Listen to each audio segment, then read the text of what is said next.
Kesehatan mental belum menjadi prioritas di Indonesia. Riset kesehatan dasar yang dilakukan oleh Kementerian Kesehatan di tahun 2018 menunjukkan gangguan mental emosional penduduk usia di bawah 15 tahun meningkat dari 6,1% menjadi 9,8% atau sekitar 20 juta penduduk. Berangkat dari kepedulian atas masalah ini, Aisyah Putri Setiawati bersama dengan tim yang merupakan mahasiswa program profesi Dokter Fakultas Kedokteran Universitas Brawijaya merancang program Jiwa Sehat Bangsa Sehat dalam Y20 Indonesia 2022. Seperti apa detailnya bersama saya Khairunisa, let's talk about it.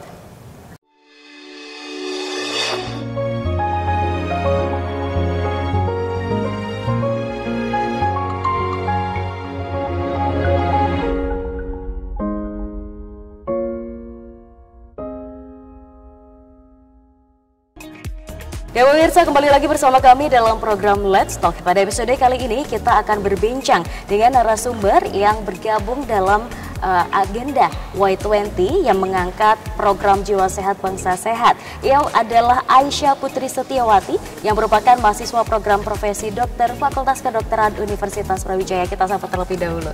Halo Mbak Aisyah. Halo. Gimana nih kabarnya hari ini? Baik. Wah, luar biasa nih. Di tengah kesibukannya yang sedang berkuliah gitu ya, profesi kedokteran luar biasa ini pasti luar biasa sibuk, tapi masih sanggup untuk mengikuti agenda ini adalah event internasional juga. Mungkin bisa diceritakan sih sebenarnya gimana cara bagi waktunya? Oke, jadi mungkin perkenalan dulu kali ya. Silakan. Oke, jadi nama saya Aisyah, nama aku Aisyah Putri dan biasa dipanggil Aisyah. Aku dari Jakarta. Aku di Fakultas Kedokteran Universitas Brawijaya sekarang ini sebagai dokter muda di RSUD Saiful Anwar Malang, dan sekarang aku sedang stase rehab medik. Wah. Gitu. Kesibukannya ya koas aja, mungkin di rumah sakit, internship ya, terus visit pasien, pemeriksaan fisik gitu-gitu. Terus bagi waktunya waktu Y20 agak lumayan sulit sih, agak deg-degan dan keteteran, cuman dijalanin aja karena mikirnya ini kesempatan yang bagus sekali seumur hidup yang mana diadakan di Indonesia cuma 20 tahun sekali, jadi ya udah gas aja dan nggak kepikiran sama sekali, nggak berekspektasi bisa diterima lolos. Oke, nanti kita akan ngobrol lebih dalam nih tentang pengalamannya ini. Nah, ngomong-ngomong soal Y20, nampaknya belum banyak nih pemirsa yang tahu. Saya pun masih kurang informasi sekali. Kalau ngomongin soal G20, nampaknya pemirsa sudah banyak yang tahu. Nah, mungkin Aisyah bisa bantu nih menjelaskan kepada pemirsa dan juga mahasiswa nih utamanya, karena kan sasarannya adalah youth. Apa sih yang dimaksud dengan Y20 itu sendiri? Oke, jadi Y20 itu sendiri adalah sebuah forum pemuda yang membicarakan tentang isu-isu global, di mana di situ berpartisipasi pemuda-pemuda dari 80 negara. Itu sebenarnya Y20 itu dari perangkai dari G20 yang isinya adalah pemuda-pemuda yang aware membahas tentang isu global, dan itu merupakan bagian dari G20 yang di acara main globalnya itu diadakan di Jakarta dan Bandung. Nah, di Jakarta dan Bandung itu dihadiri oleh 80 delegasi pemuda dari negara lain, dari seluruh dunia. Seperti itu. Nah, jadi sebenarnya rangkaian acaranya ini tuh dihadiri dari pre-summit dan puncak summitnya di Jakarta Bandung. Nah, pre-summitnya itu kalau nggak salah di Lombok, di NTB, Palembang, Balikpapan sama Manokwari. Aku lupa di Balikpapan iya apa nggak. Pokoknya ada kota-kota ya sebelumnya. Habis itu puncaknya di Jakarta dan Bandung. Kemudian rangkaian yang aku ikutin kemarin itu di Solo, Surakarta. Oke. Gitu. Apakah ada yang berbeda nih dari kota-kota lain yang sudah disebutkan oleh Aisyah? Kenapa di Solo? Apakah karena mengambil tema yang khusus tentang mental health itu sendiri, jadi ikut agendanya di Solo? Nggak, sebenarnya dulu waktu open recruitment volunteer aku pengen yang ikut volunteernya itu. Oh, jadi panitia? Iya, jadi pengen panitia. Nah, sebelumnya tuh di panitia itu kan banyak tuh rangkaian acaranya tuh, udah lumayan lama ya, berbulan-bulan, kalau nggak salah dari bulan Juli ya. Aku lupa, pokoknya dari bulan Juli rangkaian acaranya, terus ikut acara yang di Jakarta Bandung sampai Lombok juga ya.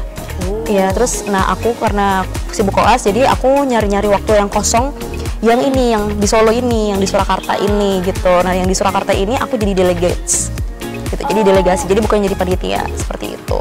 Kalau perbedaannya dari penyelenggaraan di beberapa kota itu apa sih sebenarnya? Kok panjang gitu ya kalau ngelihat rangkaiannya? Beda, jadi kalau misalnya dari di kota-kota lain itu mereka mungkin lebih ngebahas secara internasional ya, global issues-nya, dan banyak delegasi dari luar negeri juga. Nah, kalau yang di Solo ini lebih ke lokal.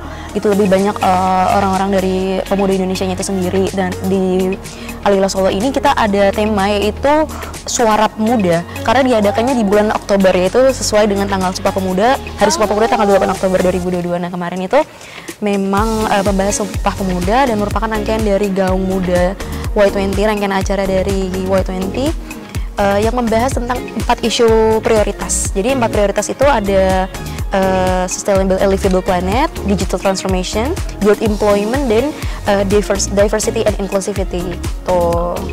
Kalau Aisyah sendiri nih berarti fokusnya di mana nih? Aku mental health-nya? Fokusnya yang nomor 4 ya, karena yang sesuai dengan profesi aku sebagai dokter ya, aku memilih isu diversity dan inclusivity. Oke, kemudian setelah tergabung dalam Y20 sendiri, apa sih kira-kira yang membuat ini spesial dan berbeda dibandingkan summit-summit yang lainnya gitu ya? Misalnya ada MUN, dan juga mungkin ada Future Leaders dan lain sebagainya. Kira-kira apa sih yang bikin Y20 ini spesial bagi Aisyah? Spesial karena ini merupakan konferensi tingkat tinggi di mana ini dihadiri oleh seluruh negara-negara, 19 negara yang terikut dalam G20, di mana acara ini itu membuat kita para pemuda itu bisa menuangkan ide-ide kita, aspirasi kita, gagasan kita, ingin memberikan solusi kepada dunia gitu tentang global issues, tentang negara kita, tentang Indonesia itu sendiri. Dan ini tuh disampaikan langsung di depan high level panelist. Nah waktu di acara kemarin di Solo itu disampaikannya tuh langsung di depan para pemimpin gitu. Itu nah kebetulan yang kemarin waktu di Solo itu yang pas di Alila itu ada co-chair dari Y20 itu Pak Michael Sinapiar, kemudian ada Bu Rahayu Saraswati, kemudian juga ada Pak Budi Sugandi, ada Bu Nurul Hidayatul Ummah sebagai co-chair Y20. Nah, kemudian juga dihadiri oleh petinggi-petinggi pejabat seperti Pak Emil Dardak. Ya, ada Pak Emil Dardak, Pak Gibran Rakabuming, terus ada Pak Ganjar Pranowo, ada Pak Ridwan Kamil. Wah, luar biasa ya, banyak tokoh-tokoh penting juga yang akhirnya terlibat dalam agenda Y20, dan kita masih ingin ngobrol lebih banyak, utamanya terkait program yang dibawa oleh Aisyah dalam Y20 ini. Pemirsa, di segmen berikutnya jangan kemana-mana, tetap di program Let's Talk.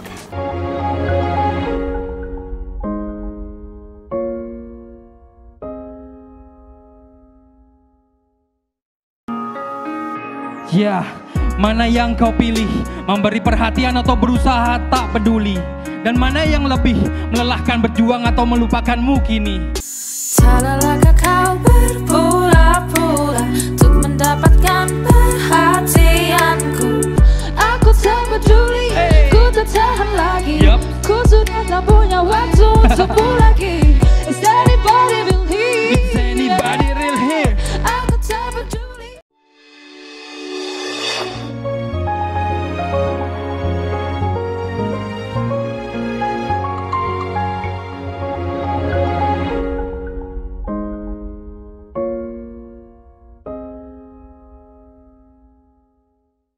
Ya pemirsa, kembali lagi bersama kami dalam program Let's Talk, masih berbincang dengan Mbak Aisyah. Dan pada segmen kali ini kita akan mengupas tuntas nih terkait programnya yang dibawa ke Y20 yang berjudul Jiwa Sehat Bangsa Sehat. Tentunya kita penasaran nih Mbak Aisyah untuk dijelaskan lebih detail, ini programnya sebenarnya seperti apa dan terinspirasi dari mana sih?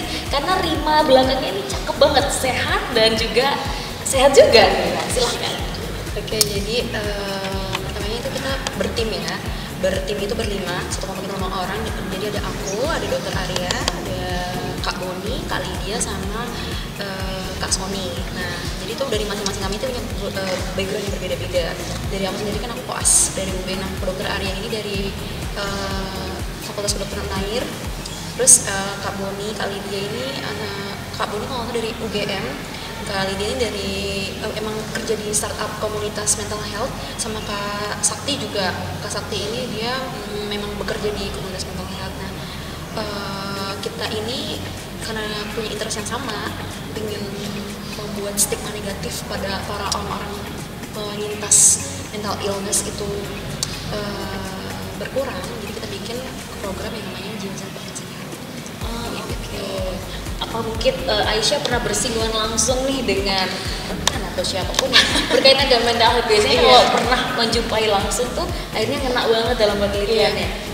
Jujur iya, aku pernah bersinggungan karena dari kok sendiri kan memang kita melewati stase psikiatri ya. Di situ kita jadi melihat teman-teman yang mengalami mental ill kayak bipolar, depresi, skizofrenia, kemudian juga ada BPD gitu. Jadi banyak macam-macam mental illness yang nggak ketahuan gitu, dan itu banyak diderita sama remaja teman-teman sekarang.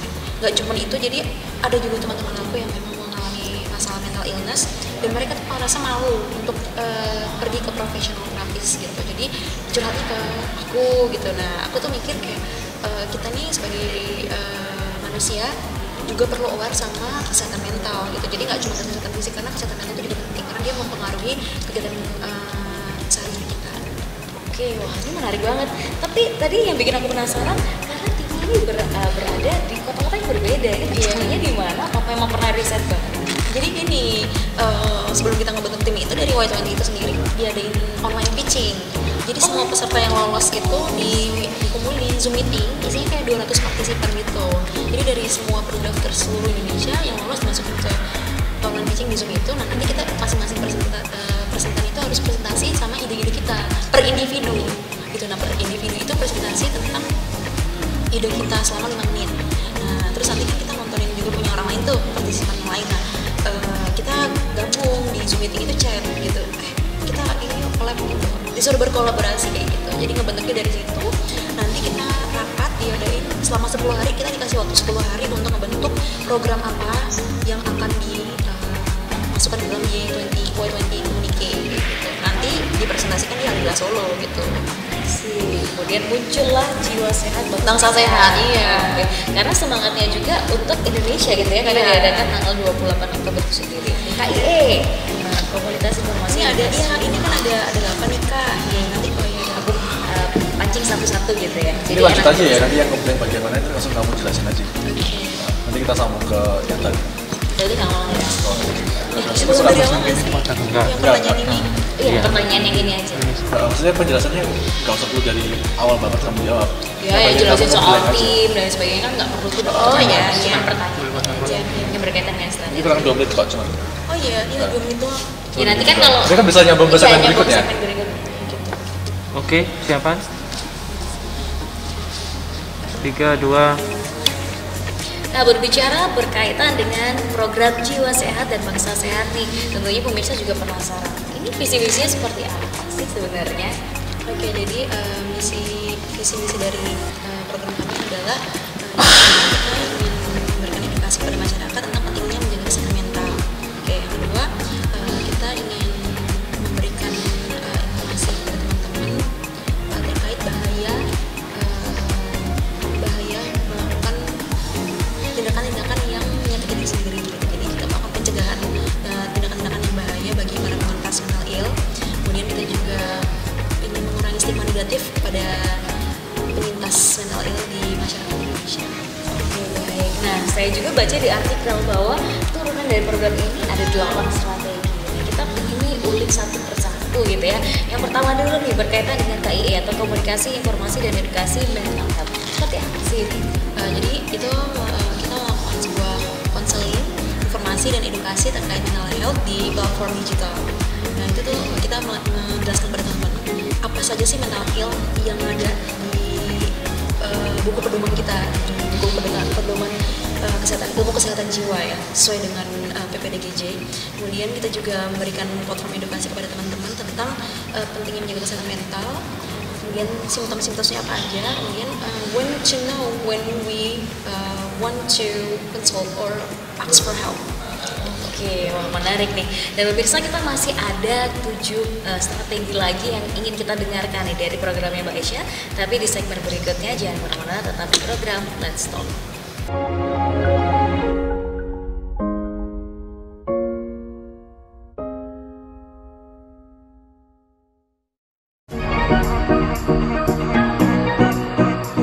Ya pemirsa, kembali lagi bersama kami dalam program Let's Talk, masih bersama dengan Prof. Trinil. Sebetulnya memang bidang saya itu manajemen reproduksi.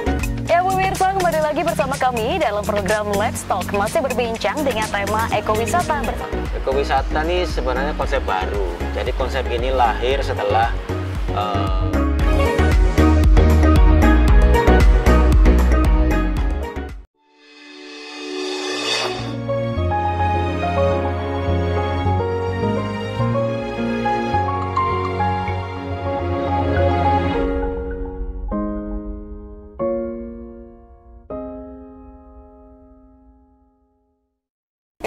kembali lagi bersama kami dalam program Let's Talk, masih berbincang dengan Mbak Aisyah nih berkaitan dengan programnya Jiwa Sehat Bangsa Sehat. Di segmen sebelumnya sudah dijelaskan nih salah satu strateginya yaitu KIE, dan pada segmen kali ini kita akan membahas lebih lanjut lagi. Nah, untuk strategi yang kedua nih namanya adalah Teen SCS, Sharing, Caring, Supporting. Seperti apa nih? Ya, jadi kita sebagai pemuda, kita berlatih untuk menjadi konselor sebaya kepada teman-teman yang mungkin mengalami atau mempunyai mental ill. Dan di situ kita akan melakukan training kepada teman-teman sesama bagaimana sih caranya kita menghandle orang-orang yang terkena mental ill, bagaimana caranya kita menjadi pendengar yang baik tanpa menjudge, tanpa menjatuhkan. Kemudian bagaimana caranya kita memberikan solusi kepada mereka yang mempunyai masalah kesehatan mental ini. Oke. Kemudian yang strategi ketiga adalah kawan sehat jiwa. Apa nih? Jadi di sini ada kita bikin komunitas gitu ya. Karena kan di sana kan banyak ya di digital platform itu banyak startup atau komunitas mengenai mental health ya yang peduli sama mental health. Dan di sini kita juga akan membuat komunitas di digital, platform digital di Instagram dan TikTok terkait tentang mental health seperti itu. Oke, baik. Berikutnya mengenai instalasi seni. Waduh, apa nih beda lagi gitu ya? Oke, jadi di sini kita membuat karya seni atau karya seni orang-orang yang ingin mengekspresikan tentang mental health atau mental illness mereka. Nah, di sini kita salurkan mental health interest mereka lewat karya seni dipamerkan ke teman-teman gitu. Oke, berikutnya tentang mental health festival. Wah, ini ada lagi nih. Oke, jadi kalau dari festival sendiri kita buat program seperti street film theater, atau kita bikin film dokumenter, atau juga mungkin kayak konser musik kita ya, konser musik tapi temanya mental health seperti itu. Untuk undang bintang tamu dan lain-lain. Siap. Berikutnya juga ada talk show khusus kesehatan mental. Iya, itu kita akan melakukan kerjasama sama pakar profesional tentang mental health seperti dokter spesialis kejiwaan atau SPKJ. Kemudian kita juga akan mengundang beberapa tokoh, memang psikolog atau mungkin influencer yang memang mengalami mental illness seperti mungkin Ariel Tatum yang punya BPD gitu ya, atau mungkin Alkarin gitu yang punya bipolar disorder seperti itu. Oke, baik. Ada juga kolaborasi bersama lembaga kesehatan dan pendidikan. Iya, betul-betul. Jadi kita akan melakukan kolaborasi bersama stakeholder dari pemerintah seperti Kemenkes, kemudian juga dari Kemendikbud, kemudian dari beberapa perkumpulan dokter spesialis kejiwaan seperti itu. Oke, dan terakhir yaitu melakukan advokasi komunitas. Iya. Untuk apa nih? Ini kita untuk membuat program kita ini sustain, jadi akan terus mengalami berkelanjutan, dan kita akan mengadakan kerjasama dengan komunitas-komunitas di kampus-kampus seperti di UI, Universitas Brawijaya, UNAIR, seperti itu. Jadi kita campaign-kan ini bergerak bersama. Jadi para mahasiswa-mahasiswa yang di kampus-kampus diharapkan dapat menjadi agent of change seperti itu. Luar biasa. Ini sangat kompleks dan komprehensif sekali. Ini semoga bisa benar-benar terimplementasi. Amin. Nah, yang menarik dari Y20 mungkin bisa dijelaskan nih ke teman-teman, adakah pengalaman unik yang nggak bisa lupa banget nih selama pengalaman di Y20? Silahkan. Oke, jadi waktu aku daftar ini, aku sebenarnya udah tahu ada acara ini Suara Pemuda dari website. Jadi memang sebelumnya aku udah kepo duluan, aku udah pengen tahu duluan apa G20 itu apa sih gitu, Y20 ini apa, aku tertarik gitu, dan aku pengen berkontribusi gimana caranya ya. Aku ambillah kesempatan ini. Terus pas itu aku lagi operasi, jadi ceritanya aku lagi operasi sesar, ibu hamil kembar, dan itu aku lagi stase di Wulingi RSUD Ngudi Waluyo Blitar gitu. Jadi lagi operasi jam 11 malam gitu, emang lagi jaga malam, terus ada operasi, kemudian itu operasi belum selesai, dan aku ingat, jadi hari itu adalah hari terakhir aku bisa submit ide aku, proposal aku ke G-Formnya Y20 sebelum 23.59. Nah, operasinya tuh jam 10 lah, udah hampir 1 jam lebih, sampai 23-an, jam 11 gitu aku baru turun sama dokternya. Dok, saya mohon izin ya dok, saya mau turun, mau ngerjain tugas, aku bilang gitu, ngerjain tugas, pokoknya mau ngetik gitu, bilangnya gitu, tapi nggak bilang mau ikut Y20 gitu. Nah, terus udah diizinkan, oh ya boleh deh gitu kan. Kemudian setelah sama PPDS Opjennya udah bolehin izinin, baru saya turun ngetik, aduh itu idenya apa ya, udah dalam waktu super singkat gitu, baru saya submit pukul 23.57. Jadi 2 menit sebelum deadline baru submit, terus nggak nyangka lolos. Oke, wow. Ini kalau kedengarannya kok simple banget, tapi setidaknya ide ini sudah pernah terfikirkan sebelumnya, tinggal dituangkan. Iya. Jadi kalau idenya sendiri sebelumnya udah mikir gitu, udah dari awal announcement Y20, oh ini ada dibuka nih gitu. Aku udah mikir nih mau ngapain gitu kan. Dan itu kan ditanya tuh mau ngasih ide apa, programnya apa, stakeholdernya apa saja mau diajak kerjasama. Kemudian juga dari timeline pembuatannya, kita mau bikin open recruitment-nya gimana, timeline pelaksanaan programnya seperti apa, kemudian juga campaign-nya kapan, kayak gitu-gitu. Jadi timeline-nya itu udah ditanyakan, jadi ada di G4-nya sendiri gitu. Nah kita tuh ngetik gitu, jadi dituangkan. Kemudian kayak komunitas-komunitas apa sih yang ingin diajak kerjasama, mungkin dari komunitas influencer gitu. Itu ya? Iya, jadi aku udah mikir semuanya, tinggal ngetiknya aja kemarin itu gitu. Sama ada tambahan-tambahan sedikit, dan sebenarnya nggak expect untuk lolos gitu, karena ya udah nothing tulus aja lah. Rezekinya Alhamdulillah rezekinya. Siap. Apakah ada prosedur khusus, misalnya persiapan administratif yang juga perlu dipersiapkan? Siapa tahu tahun depan ada teman-teman nih yang pengen nih kayak Kak Aisyah tahun depan gitu. Maksudnya ini nih izinnya atau gimana? Perlengkapan administratif, mungkin ada motivation letter atau dan lain sebagainya. Oh gitu. Jadi dari Y20 itu sendiri kemarin langsung G-form sih. G-form, jadi nanti kita dapat email gitu lolos dari pihak Y20, selamat kamu lolos, Anda lolos untuk ke tahap selanjutnya online pitching gitu kan. Nanti dari online pitching itu dipresentasikan, kita bikin tim, habis itu nanti kita dipilih itu, diseleksi tuh. Seleksi diambil 40 orang. Jadi kan tadi ada 4 isu prioritas nih. Dari masing-masing 4 prioritas ini ada 2 kelompok yang diambil, yang untuk nanti dipresentasikan di Solo, di High Panel Solo kayak gitu. Kayak gitu. Oke, ini last but not least, pertanyaan bagi teman-teman nih yang mungkin masih belum pede sama dirinya, bahwa sebenarnya masih ada kesempatan di depan. Nah, kira-kira Aisyah bisa memberikan motivasi apa sih untuk teman-teman semuanya? Oke, jadi baik buat teman-teman yang ingin terus berkarya dan terus ingin maju dan berkembang, menurut aku take any chance, take any opportunities in your life. Jadi karena kesempatan itu nggak pernah datang 2 kali. Jadi apapun itu kalian ambil. Dan memang kadang-kadang kalau ingin mengambil kesempatan emas itu ada resikonya, ada yang harus dikorbankan gitu. Mungkin dari waktu, mungkin dari izin nggak masuk ya, atau ada kegiatan-kegiatan sibuk yang lain. Nah kalau misalnya menurut kalian dirasa worth the risk, just do it. Karena we only live once, kita nggak pernah tahu dari mana rezeki kita datang, dari mana jalan hidup kita berubah. Pokoknya apapun kesempatan itu ambil aja. Dan bagi para pemuda, jangan pernah takut untuk terus berkembang dan maju, karena Indonesia ada di tangan kita. Kita adalah future leaders. We are the future leaders of Indonesia in 2045. Dan kita adalah generasi milenial yang harus membanggakan dan membangun Indonesia untuk terus maju dan lebih baik lagi. Wow, luar biasa. Terima kasih banyak Aisyah sudah mau sharing. Semoga makin sukses untuk segala urusannya, terutama saat ini ya koasnya ya. Amin. Dan semoga nanti kita bisa ngobrol-ngobrol lagi di kesempatan berikutnya. Dan pemirsa, tak terasa 30 sudah kita berbincang pada episode kali ini. Saya Khairunisa beserta seluruh kru yang bertugas pamit undur diri. Terima kasih atas kebersamaan Anda dan sampai jumpa.